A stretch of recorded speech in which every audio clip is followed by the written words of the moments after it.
Friends welcome है आपका अपने channel maths paradox by NV पे। मैं हूं आपका फ्रेंड एंड टीचर नितिन। देखिए एपी हम लोगों का चैप्टर चल रहा था, उस एपी की जो सीरीज चल रही थी हम लोगों ने फर्स्ट कर ली थी एक्सरसाइज 5.1, एक्सरसाइज 5.2 भी हमने कर ली थी। आज कुछ एडिशनल हम लोग करने वाले हैं, कुछ एडिशनल क्वेश्चंस जो लास्ट ईयर आए हुए हैं प्लस कुछ इंपॉर्टेंट हैं। जहां तक मैंने आप लोगों को कराया है वहीं तक हम लोग डिस्कस करेंगे। तो आइए देखते हैं अपना एपी का अगला लेक्चर। बेटा बोलें क्या क्वेश्चन है? The seventh term of an AP seventh term of an AP is -4 -4, and its 13th term is -16. 13 term is -16। Find the AP. Find AP. Okay, देखिए आप लोगों की तो क्वेश्चन ऊपर दिख रहा होगा आप लोगों को, मेरे पास बच्चे बैठे हैं तो उन्होंने बताया the seventh term of an AP is -4, the 13th term is -16। Okay, तो सेवेंथ टर्म की बात कर रहा है। देखिए मैंने आप लोगों को पहले भी बताया था a7 दे रखा है यानी a + 6d मेरे को दे रखा है कितना -4। ओके, a13 यानी a + 12d is equals to -16। जो बच्चे नए हैं जिन्होंने पहली बार ये लेक्चर देखा है तो a13 देखिए कैसे निकालेंगे। an का फॉर्मूला होता है a + n - 1 * d। a13 यानी a n की जगह 13, a + 13 - 1 * d यानी a + 13 - 1 12d। ये हो गया a13, राइट। a13 मुझे दे रखा है a13 माइनस का 16, तो मैंने a + 12d = -16 हो गया। अब अगर आप लोगों ने इसको लीनियर इक्वेशन से करना है, जैसे सपोज करिए मैं इसको एलिमिनेशन मेथड से करूंगा। दो मेथड से आप कर सकते हैं, इसको एलिमिनेशन से भी कर सकते हैं, आप सब्स्टिट्यूशन मेथड से भी कर सकते हैं। मैं एलिमिनेशन मेथड से करूंगा।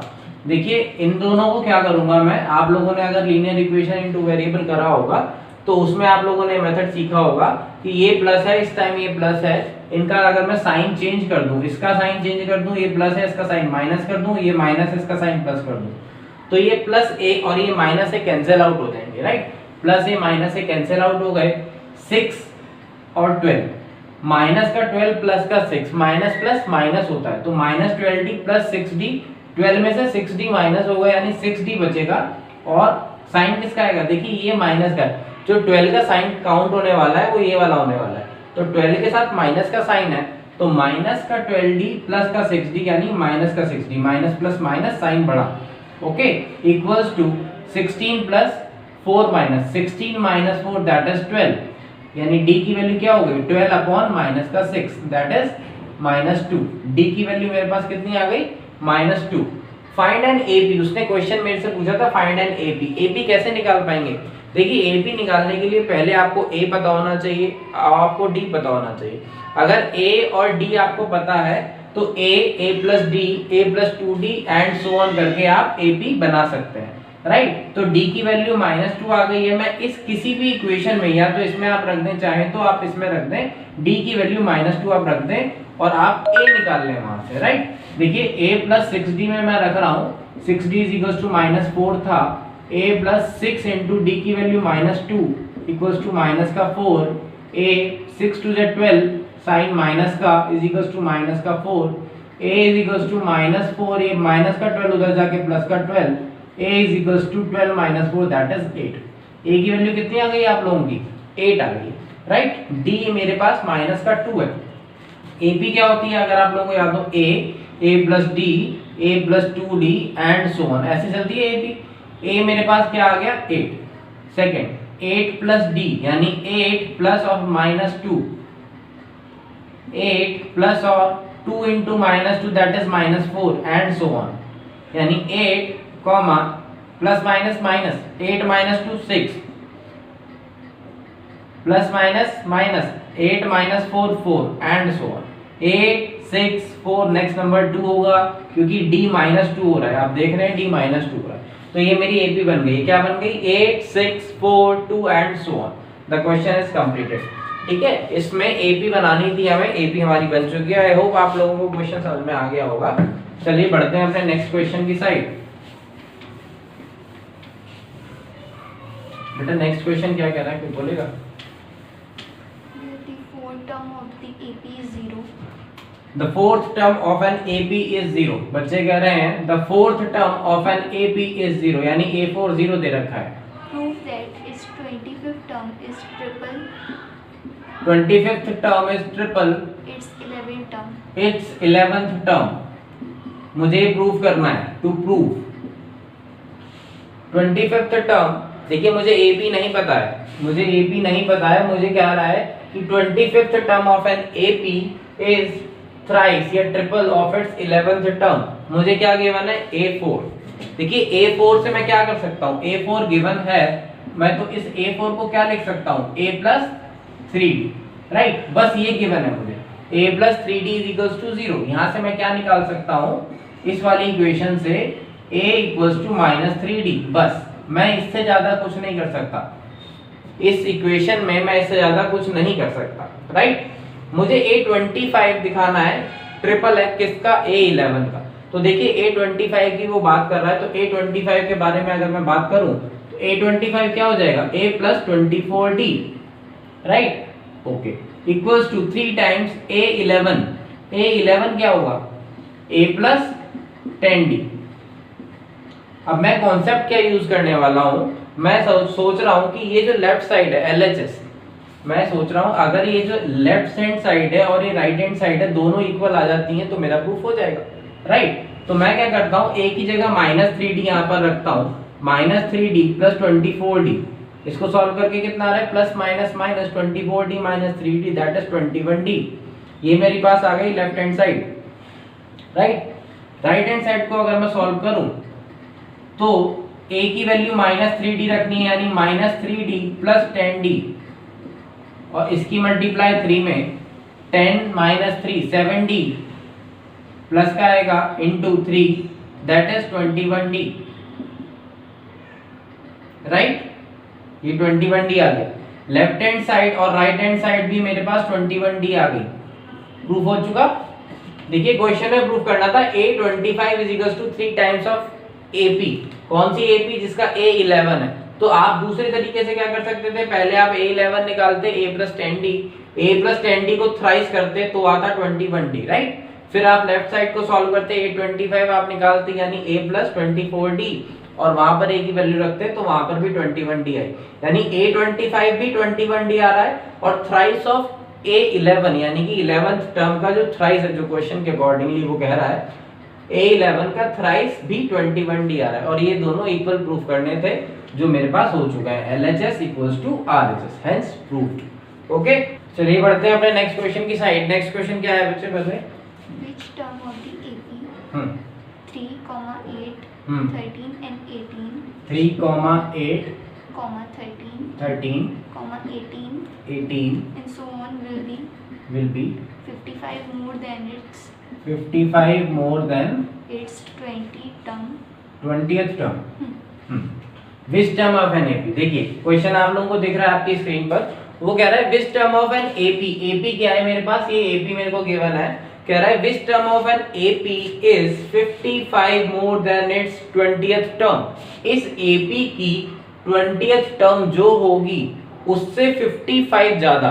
देखिए 55 टर्म नहीं है कोई, उसने मेरे से कहा है कि A20 which term will be 55 more than it's 20th term. तो 20th टर्म पहले मैं निकालता हूं उससे जो 55 प्लस करने के बाद आएगा वो कौन सी टर्म है, यानी जो पहले आप इस AP से A20 निकालेंगे उसमें 55 आप प्लस करेंगे, और 55 प्लस करने के बाद वो जो वैल्यू आएगी वो इस AP की कौन सी टर्म होगी, that you have to find out. Okay, I hope आप लोगों को क्वेश्चन समझ में आ गया होगा। चलिए बढ़ते हैं अपने आगे। A20 की बात कर रहा है, तो पहले इसमें से A20 निकालता हूँ। A20 के लिए मैं बात करूँ तो A प्लस 19D होगा, यानी A20 जो होगा A प्लस 19D होगा। मुझे A पता है इसके लिए 3, और D आप निकालेंगे 8 माइनस 3 दैट इज 5, D आ गया। तो A प्लस 19 इंटू D 5, 19 5 से 95 प्लस 3 दैट इज 98। ये मेरे पास क्या आ गया, 20th टर्म आ गई मेरे पास, राइट। 20th टर्म 98 आ गई, यानी 98 से 55 ज्यादा। 98 प्लस 55 कितना होगा, 8 5 13 15, ठीक है। आई होप यही आ रहा होगा। 153, यानी ये जो इस AP में कहीं नंबर आ गया 153, वो कह रहा है ये कौन सी टर्म है, 153 जो टर्म है ये कौन सी टर्म है।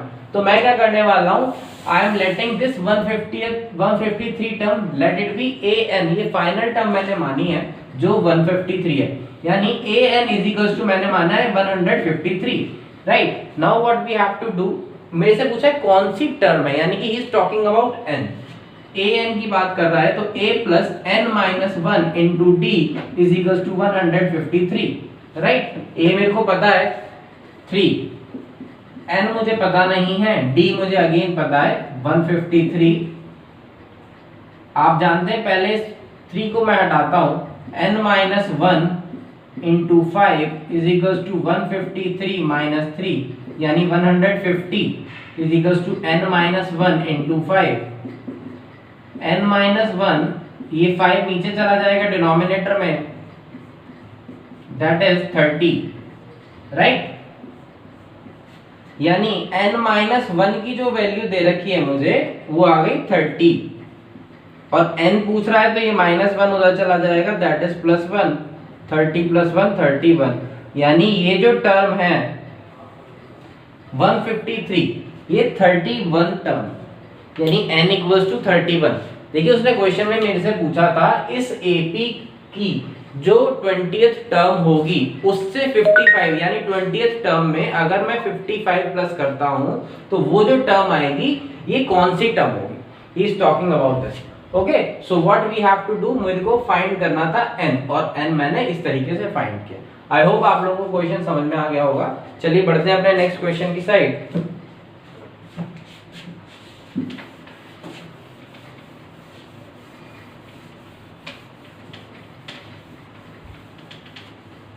नेक्स्ट क्वेश्चन क्या है बेटा? Find the six term from the end of the AP। From and, okay. AP जो है 17, 14, 11 and so on minus 40, minus 40। Okay, यही है, ठीक है। देखिए क्वेश्चन में क्या कह रहा है, find sixth term from the end. क्या कह रहा है, find sixth term from the end, and से सिक्स टर्म निकालनी। इसमें कहेंगे कि आप डिफिकल्टी क्या है, देखिए ये जो उसने कहा है ना फ्रॉम एंड, आपकी जो स्क्रीन पे पूरा क्वेश्चन लिखा होगा, बट ये जो दे रखा है उसने फ्रॉम द एंड, तो फ्रॉम एंड का मतलब क्या हुआ। देखिए AP में हम लोग इधर से स्टार्ट करते हैं, राइट, अभी तक हम लोगों ने यही पढ़ा है, बट उसने कहा है फ्रॉम द एंड, यानी कि अब जो AP स्टार्ट होगी ये वो यहाँ से होगी, AP स्टार्ट यहाँ से होगी। अब यहाँ से स्टार्ट होने का मतलब, यानी इस AP में सबसे लास्ट टाइम इस टाइम पे -40 है, राइट, बट मैं अगर इधर से स्टार्ट करूंगा तो I will count A as -40, क्योंकि मैं इधर से स्टार्ट कर रहा हूं तो AP इधर से स्टार्ट होगी, तो सबसे पहली टर्म ये हो जाएगी, राइट। D के लिए आप क्या करते थे, D के लिए आप करते थे 14 - 17, ऐसे ही करते थे 14 - 17। तो जब सीधी AP चलती थी, जब 14 - 17 करता था, अब उल्टी तरफ से मैं AP चला रहा हूं, तो D के लिए मैं क्या करूंगा 17 - 14, दैट इज 3। डिफरेंस समझ में आया आपको? देखिए जब हम इधर से इधर चलते थे तब हम D निकालते थे, ये माइनस ये A2 - A1 ऐसे ही करते थे। अब मैं चल रहा हूं इधर से, तो मैं D कैसे निकालूंगा, इस वाली टर्म में से ये वाली टर्म माइनस करके। D मेरे पास 3 आ गया, A मेरे पास -40 आ गया, और मेरे से पूछ रहा है A6 from the end. A6 का मतलब अगर मैं बात करूं तो A + 5D होगा, A6 A + 5D होगा, और एक मेरे को गिवन है -40 प्लस 5D, यानी 5 × D 15, D 3 था इसीलिए 5 × 3 = 15, minus plus minus that is -25, A6 -25 होगा। दोबारा बताने की जरूरत तो नहीं है। देखिए AB थी, यहां से स्टार्ट कर रही है आपने AP, तो A आपका -40 हुआ। D what you have to do, पहले आप ऐसे करते थे तब, और नॉर्मल टाइम में तो 14 - 17 करते थे, अब उल्टी AP चल रही है तो 17 - 14 दैट इज 3, राइट। तो A6 फ्रॉम द एंड इधर से निकालना है मुझे, तो A6 इधर से A + 5D होगा, पहली term A + 5 × D, D3 5 × 15 and so on, right. I hope आप लोगों को समझ में आ रहे होंगे क्वेश्चंस। कुछ इंटरेस्टिंग क्वेश्चंस मैं सोच रहा हूं, अदर देन NCERT के क्वेश्चंस चल रहे हैं बीच बीच में, एनसीईआरटी भी साथ के साथ चलती रहेगी। चलिए नेक्स्ट क्वेश्चन की साइड बढ़ते हैं अपना। Next, the mth term of an AP, mth term की बात हो रही है तो am ये 1/n दे रखा है, mth term of an AP is 1/n और nth टर्म जो है वो 1/m दे रखा है, ठीक है। और मेरे से पूछ रहा है mnth टर्म यानी amn इक्वल्स टू 1, ये प्रूव करना है मुझे। To prove that mnth term of an AP is 1, right. इसमें कुछ भी गिवन नहीं है, सब कुछ आपको निकालना पड़ेगा। देखिए निकालने का मतलब है कि जो भी वैल्यूज आएंगी वो प्रॉपर नहीं आएंगी, 1 2 ऐसा नहीं आएंगी, क्योंकि मेरे को एक प्रॉपर एपी नहीं गिवन है, राइट। mth टर्म की बात कर रहा है वो, mth term of an AP यानी a plus m minus 1 into D, ये मेरे को दे रखा है 1/n। ये क्वेश्चन आया हुआ है बोर्ड में, ध्यान रखिएगा, ठीक है। a plus m minus 1 mth term की बात कर रहा है तो a plus m minus 1 into D 1/n दे रखा है, और nth टर्म की बात कर रहा है तो a plus n minus 1 into D, ये दे रखा है मुझे 1/m, राइट। मुझसे पूछ रहा है a mnth टर्म यानी a mnth का मतलब हो गया a plus mn minus 1 into D, ठीक है। ये मेरे से पूछ रहा है, क्या पूछ रहा है कि टू प्रूव करें इसे आप, ये प्रूव करना है कि मुझे 1 आएगा, इसकी वैल्यू 1 आएगी। देखिए क्या कर सकते हैं, इस इक्वेशन को 1 मानते हैं, इस इक्वेशन को 2 मानते हैं, राइट। तो मुझे क्या करना है, मुझे यहाँ से mn की वैल्यू निकालनी है या d की वैल्यू कुछ इस तरीके से निकालनी है ताकि मैं यहाँ पर कुछ पुट कर सकूं, या a की वैल्यू निकालता हूँ। मैं देखता हूँ इस इक्वेशन की अगर मैं बात करूँ तो फर्स्ट इक्वेशन में से अगर मैं सेकंड इक्वेशन माइनस कर दूं, क्यों कर दूं भाई फर्स्ट इक्वेशन में से, आप कहेंगे क्यों कर रहे हैं आप फर्स्ट इक्वेशन में से, तो मेरे दिमाग में क्या कॉन्सेप्ट चल रहा है, देखिए ये a सेम बन रहे हैं, राइट। इस a को मैं ऐड करता हूं तो a तो बना ही रहेगा, फिर 2a हो जाएगा, कोई रिजल्ट नहीं आने वाला। अगर मैं इसको सब्ट्रैक्ट कर दूं, a माइनस a कर दूं तो a तो खत्म हो जाएगा, कम से कम एक वेरिएबल तो खत्म हो जाएगा, ठीक है। अगर मैं मल्टीप्लाई करता हूं तो स्क्वायर और जो भी आप करेंगे तो उसमें ये कोई चीज खत्म नहीं होने वाली अदर देन सब्ट्रैक्शन। तो सब्ट्रैक्ट करके मैं इस a को खत्म कर दूंगा तो शायद कुछ बात बन जाए, मैं श्योर नहीं हूँ, ठीक है। बट ये चीजें करके ही देखनी पड़ती हैं, मतलब मुझे तो पता है कि माइनस करके शायद आ जाएगा, बट आप लोग वहां पर कैसे समझेंगे, you need to do this, आपको करना ही पड़ेगा, ओके। तो फर्स्ट इक्वेशन में से सेकेंड इक्वेशन में माइनस करता हूँ, फर्स्ट इक्वेशन में से सेकेंड इक्वेशन का मतलब a plus m minus 1 into D में से माइनस कर रहा हूँ a plus n minus 1 into D, ये तो लेफ्ट साइड वाला सब्ट्रैक्शन हुआ, और राइट साइड में से 1 माइनस n में से 1 माइनस m भी माइनस होगा, क्योंकि लेफ्ट साइड जब सब्ट्रैक्ट कर रहे हैं तो आप राइट साइड भी सब्ट्रैक्ट करेंगे, ओके। अब इस ब्रैकेट को खोलता हूँ, देखता हूँ कुछ कटता है क्या, a plus m d minus d minus, देखिए ये माइनस है तो पहले इसको ब्रैकेट में मैं लिख रहा हूँ, ये गलती हो जाती है। अगर यहाँ पर आप ये ब्रैकेट नहीं लगाते ना तो आप गलती कर बैठते और मैं भी कर बैठता अगर ये ब्रैकेट नहीं लगा। तो क्या करना है आपको, जब सब्ट्रैक्शन करना है इसमें से तो पहले आप माइनस लगा, राइट। अब देखिए इस माइनस का कितना फर्क पड़ेगा, a plus n d minus d, और इधर आप एलसीएम लेंगे एन को n से डिवाइड करेंगे m की 1 में मल्टीप्लाई m माइनस nm को m से डिवाइड करेंगे n की 1 में मल्टीप्लाई n, राइट। अब देखिए इस ब्रैकेट को मैं खोलता हूँ, a plus m d minus d minus a plus minus minus n d minus minus plus d. अगर ये ब्रैकेट नहीं लगता तो बस हमारा a माइनस में रहता और एन डी पॉजिटिव में हो जाता, जबकि एन डी यहाँ पर नेगेटिव में आ रहा है, राइट। इस माइनस का इतना बड़ा रोल है, a से a कैंसिल मुझे होता दिख रहा है, d से d भी कैंसिल हो रहा है, देखिए बहुत आसान हो गया अब ये question, is equals to m minus n upon nm, या mn भी लिख सकते हैं आप इसको। मेरे पास यहाँ पर बच रहा है md minus nd is equals to m minus n upon mn, right. देखिए d कॉमन आ रहा है, मैं d कॉमन ले रहा हूँ दोनों में से, m minus n is equals to m minus n upon mn, right. यहाँ थोड़ी जगह कम बच रही है तो हम थोड़ा सा इसको ऊपर लिख लेते हैं, d की value d into m minus n is equals to m minus n upon mn, ठीक है।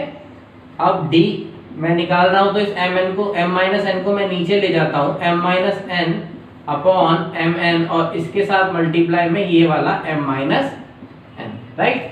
कैंसिल आउट हो गया, d की वैल्यू क्या आ गई 1 अपॉन mn, राइट। डी की वैल्यू मेरे पास ये आ गई। आई होप आप लोगों ने नोट कर लिया होगा इसको। मैं इसको थोड़ा सा रब कर दूं।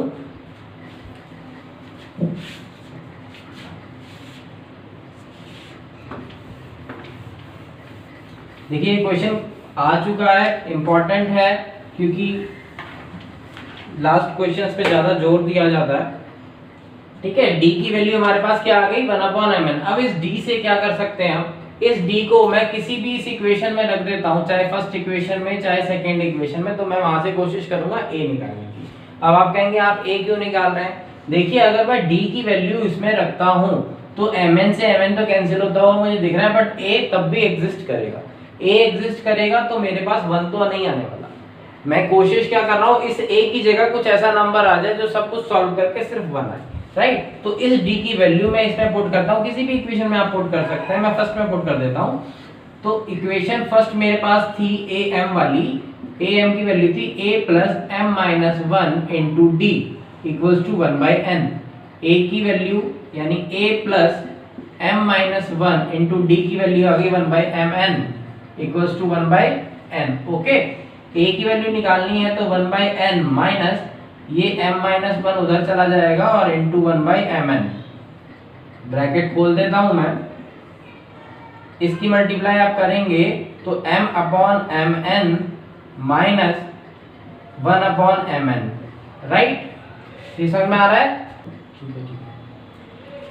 देखिए a की वैल्यू 1/n माइनस ये ब्रैकेट मैंने खोल दिया m into mn, m upon mn minus 1/mn। ठीक है, देखिए m से m कैंसिल आउट हो रहा है, 1/n minus 1/n minus 1/mn, right. Bracket खोल दें आप, 1/n minus 1/n minus minus plus 1/mn। मैं भी अभी कंफ्यूज हो गया था इसमें कि क्या हो रहा है। a की वैल्यू क्या आ गई 1/mn, a की वैल्यू भी 1/mn आ गई, ठीक है, d की वैल्यू भी 1/mn है। अब मैं आसानी से शायद कैलकुलेट इसको कर पाता हूँ, राइट। चलिए आगे चलते हैं, इसी क्वेश्चन को आगे बढ़ाते हैं। आई होप आप लोगों को क्वेश्चन समझ में आ रहा होगा। देखिए क्वेश्चन थोड़ा लेंथी जरूर है, but question is much more important, बहुत इंपॉर्टेंट है। इससे काफी सारे कॉन्सेप्ट्स आपके रिलीज होंगे। देखिए ऐसे क्वेश्चंस बहुत आते हैं, इसमें mn में आया है, कुछ क्वेश्चन pq में आते हैं, कुछ क्वेश्चन rs में आते हैं, कुछ भी आ सकते हैं। ऐसे क्वेश्चन से आने के चांसेस ज्यादा है। देखिए जो नॉर्मल क्वेश्चंस होते हैं हम बच्चों को कर लेते हैं, वो बच्चे आसानी से कर लेते हैं। तो एग्जामिनर थोड़ा सा तो ट्विस्ट करता है प्रूफ के क्वेश्चंस में। a की वैल्यू भी मेरे पास 1/mn आ गई है, आप इसको भी लिख लीजिएगा साथ के साथ, a की वैल्यू 1/mn। ओके, मैं आगे चल रहा हूं।